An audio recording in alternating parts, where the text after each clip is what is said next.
Hi guys, we are back again. MVB Life Empowerment Sessions with Molliny Viriri and Mr. Kofi Boateng. Coffee Boateng. Alright guys, I hope you are excited to be in this year 2024. So once again, we strive to be the best and nothing but the best.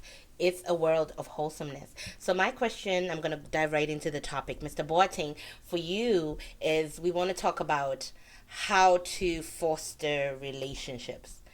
There are different types of relationships, right? Is one better than the other? What kind of relationships do we have out there from your perspective?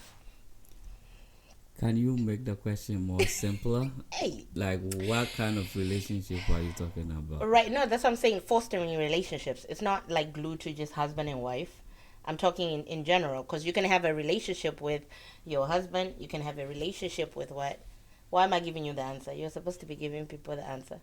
You can have a relationship with your brother, your sister, your friends, your coworkers, and stuff like that, right?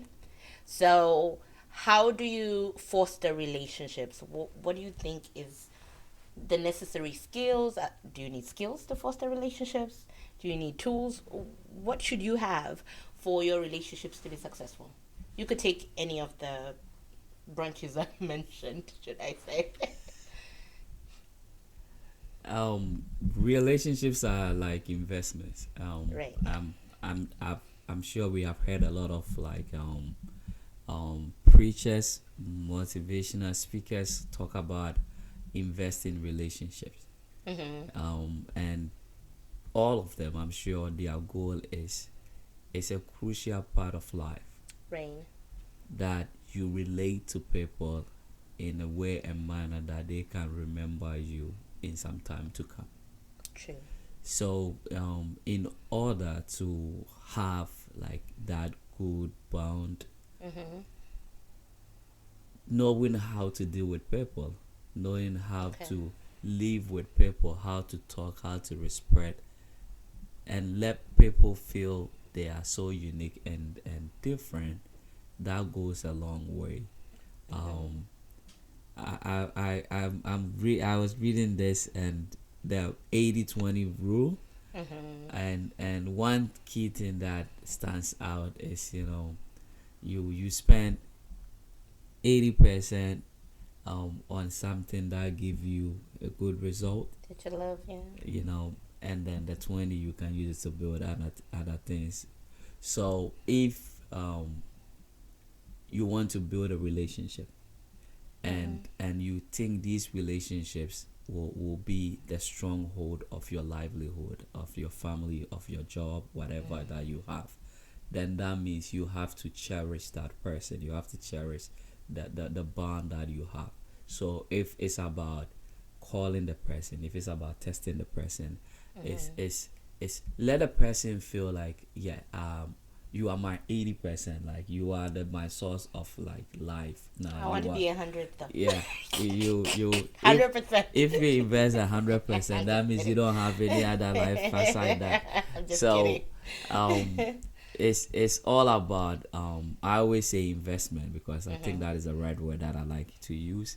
Like Rain. depositing and investing your time, your resources, and letting the person feel how genuine you are. Like, Mm-hmm. I'm calling you to test, to check how you are doing, because I really want to know how you are doing. It's Rain. not like I'm just testing for just testing Testing sake, fake. but Mm-hmm. I'm calling because I care about your life. Rain. You let the person feel special. You let the person feel like, Wanted and loved. exactly, like Needed. I really really care about your life. Mm-hmm. It's not I'm just doing it for doing sake. Right. And I Right. think these are the things, like you love, you care, you act upon, like you're caring, Mm-hmm. calling, testing, reaching out, and saying things that let a person feel like you really care For about them. Yeah. him or her. I think that is like the Okay. best way to start it. Right. So relationships are very important, right? And in order to be able to have successful relationships, you need to have certain qualities that you Mm-hmm. put in, right? Which you have mentioned among others. For relationships to thrive and work, in whatever form, whether it's a love relationship, a friendly relationship, a relationship with your maker, God, you have to put in some kind of time.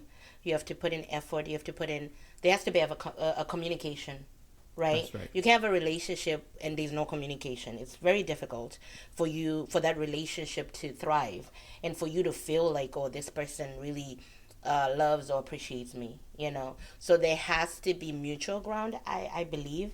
And it's not a matter of just talking to everybody. At least that's what I think.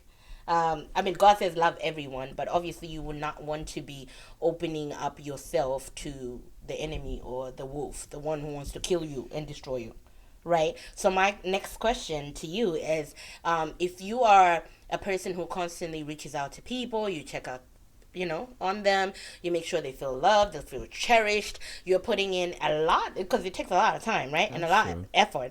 But then if you're not getting that kind of reciprocation back, do you proceed or do you put a stop? I'm going to start your question from this angle. Yes. So the first thing is you choose your friends. Right. You know. And you hope they want to be chosen by you. That I agree, but you choose your friends, right? Because sometimes when you let anybody into your space because you think they are your friends, that is when you miss things, you miss your calculations. Right, but what if it's not like, friends? It's people that blood. Yeah, that's what I'm saying. So the first part is like, you know, you invest in things that you think will give you the results that will help you build or reach your next height in life that you want to. Okay. And the next part of it is like I said, first you invest in anything that you think that will make your life what it has to be in the time to come. Okay. You know, you build each other in any form of the relationship, either it's family, it's friends, it's marriage, whatever it is. You are building each other. It's like an investment. Right. I give you my time, I give you my connections. Exactly. I give you the love, I give you food, I give you a story time, I give you peace. Then you like everyone invests into that friendship, into that relationship. And the next key thing is because I'm investing into you, I'm putting in like my 80% that I know you are going to help me mature, you are going to help me reach where I have to be. And the next thing is I have to choose the person. So when I make the choice, is I'm choosing you because I want to invest in you. Right. So basically, you want to grow with the person. That's exactly. You want them to also grow, not just you're going with the intention that you want to get something out of them. Because that's what people are doing now in terms of friendship, which is. Yeah. So when you actually choose your friends, it helps you to know what you are doing, because some that even like, you know, in the past, me myself, like I had friends that I would say either they chose me or we just bonded and then it happened. Yeah, okay. So I didn't really choose this, like, you know, who is my actual friend. So we were just meshed together and things were going. So because you didn't intentionally choose the person that this is going to be my friend, because there are some criteria that you look for. If it's relationship, you want someone that will fit certain things in your life. You are not going to just choose anybody as your husband, as your wife. So the same thing will translate into friendship. Right? So that you want a friend that wouldn't bring you craziness and all of that. So when you choose someone that fit into your qualification or your classification, you know that person will also, one way or the other, although your energies are not going to be straight, but will also invest into you somehow. Right, so that is what. So you wouldn't feel burned out so much because you chose a person that have the characteristics that you want to see. Right. You know. So that is how I see it. So first, invest in something or someone, a relationship that you know you will be beneficial to both of Potential you. to grow. Exactly. And then the next thing is making sure you are choosing the people that come That into your come life. into your It's life, not yeah. anybody that you work on, but you Right. intentionally choose people that come into your life, the Mm-hmm. people that fit into Into your like circle. your yeah, exactly, things that you want Mm-hmm. to see in a friend. Family is hard to tell because we are born into families Yeah. that, but even with that, you can choose, like, there are siblings that Mm-hmm. like you can bond easily, and there are some, like, but in that you just do the best that you can to bring along those that you can, that can be like, that can come along with it. Amen. I was like, And amen. I'm thinking of it. True. So that was very insightful and very helpful. I feel like sometimes you find yourself in a bunch or a mix or group of people that everybody just seems to be in one clique or in one club in terms of like friends and stuff, right? So because you don't want to feel like the oddball, you just kind of like jump in. But then whilst you're in there, you kind of realize that those people's values, should I say, do not match with your values. So you are not obligated to stay in those kind of friendships or those kind of relationships that tear you down and destroy your moral values and your ethics as a person. I believe strongly that you're called more into like enlivening people's life, like lightening up people's life. So it's more than just you. Your life is kind of like a kingdom ministry. You're called to be like a city on a hill. They said a city on a hill cannot be hidden, right? So there are certain things that you cannot do as a child of God. Again, once again, we come from a godly perspective, guys. Yeah, so there are certain things that you're called to be that you cannot do that other people do. So, and if you have a group of friends, it's not to say that you don't talk to them, you're not, gonna be around them, but you just know your boundaries. Like you were saying before, there are some people that you will meet, and they're not your family. If they're your family, you have no choice. You're born into it. You can't. It's not like you can cut out your blood and be like you're not related. That's not gonna happen, right? Because it is what it is. But at the same time, you don't allow that to also destroy your vision and your goal and your purpose that God has called you to be and to do, right?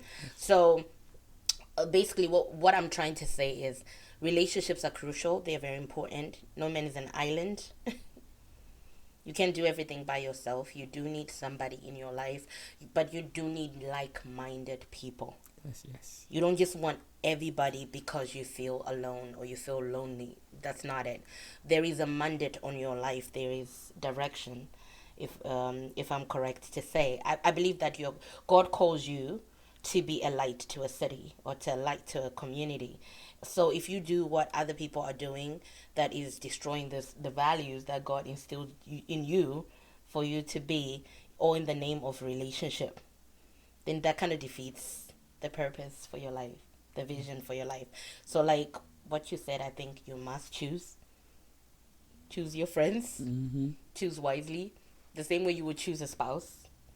You choose wisely, because whatever you choose has either the potential to make you Go. grow or make you be what. You actually that go back, or like you fall down, you Yeah, break down. you're So going forward or you're going backward, depending on who's around you. So, because I know they say it a lot in marriage, right? Like, be careful of the person you choose to marry you. That person can either destroy the vision or the calling over your life, yeah. or they can help you to better it. But I believe it's the same thing with friends and family. Be conscientious of Yes. who you are listening to. Mr. Boateng, do you have anything else to say before we close up for the day? I don't think I have much to say. It's Mm-hmm. more like being aware of your environment Yeah. and the people that you allow into your Into your space. space, right? And Okay. like, especially from our background, we meet and everyone becomes our friends. So being Yeah. able to make a choice will go a long way to really help. To really help. Well, thank you guys for tuning in. Until we meet next time, be blessed. Have a very beautiful, beautiful 2024. We'll come back with more nuggets. We are discussing life issues, life situations, practical ways to cope with life and make well informed decisions. Until we meet again, be blessed. Tadas. Bye. Goodbye. Cheers.